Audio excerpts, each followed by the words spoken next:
آپ کو معلوم ہے کہ ایک اچھی بیوی کی خوبیاں بتاتے ہوئے نبی صلی اللہ علیہ وسلم نے کیا فرمایا کہ جب شوہر اس کو دیکھے تو وہ اس کو خوش کر دے، اور جب وہ اسے کسی کام کا کہے تو وہ کر ڈالے، جب وہ اس کے بھروسے پہ کوئی قسم کھا لے تو وہ اس کی قسم پوری کر دے، اور عورت شوہر کے معاملے میں کسی دوسرے کی بات نہ مانے، شوہر کے معاملے میں کسی دوسرے کی بات نہ مانے۔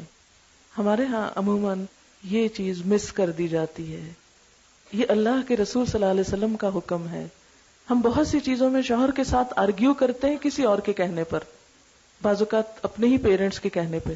آپ نے دیکھا ہوگا کہ جتنی سہولتیں کمیونیکیشن کی زیادہ ہو گئی ہیں، اس سے میں نے دیکھا خرابیاں بھی بہت ہو گئی ہیں۔ بعض اوقات شادی تو پیرنٹس کر دیتے ہیں لیکن پیچھے سے ڈکٹیشن نہیں چھوڑتے، یوں کرنا، اچھا اس نے تمہیں یوں کیا ہے تم آگے سے یوں جواب دینا، اس نے تمہیں یہ نہیں دیا تم یوں بتانا۔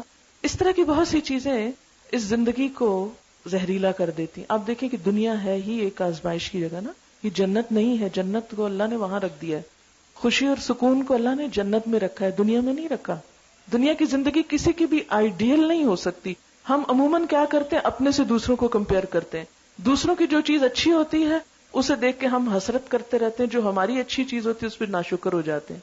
آپ صلی اللہ علیہ وسلم نے معیار کیا دیا ہے کہ دنیا کے معاملے میں اپنے سے کمتر والوں کو دیکھو کہ جن کے پاس کچھ نہیں، اور دین کے معاملے میں اپنے سے اوپر والوں کو دیکھو۔ تو اگر شوہر کی رائے جب تک دین کے خلاف نہ ہو، اللہ کے حکم کے خلاف نہ ہو، اس وقت تک اس کی اطاعت اللہ کی اطاعت کے بعد سب سے بڑی اطاعت ہے۔ سورۃ النساء نیک عورت کی خوبی کیا بتائی گئی ہے؟ فالصالحات قانتات۔ قنوت کون سی اطاعت ہے پتہ ہے آپ کو؟ قنوت ہوتا ہے دوام اطاعت اور عاجزی والی اطاعت۔ قوموا للہ قانتین، اللہ کے سامنے عاجز بندے بن کے کھڑے ہو۔ تو بیوی کی جو خوبی قرآن نے بتائی وہ کیا ہے؟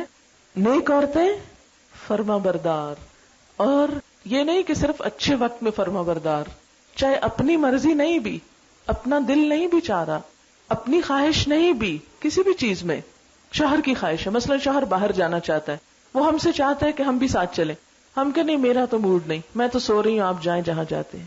بعض اوقات وہ کسی چیز کا مطالبہ کرتا ہے، ہم کہتے نہیں ہمارا تو موڈ نہیں۔ تو قرآن پاک نے یہ نہیں کہا فالصالحات مطیعات، اس میں بھی اطاعت ہے۔ کیا کہا؟ فالصالحات قانتات، قانتات دوام اطاعت ہمیشہ، اور اس کے ساتھ عاجزی، انکساری، نشوز نہیں۔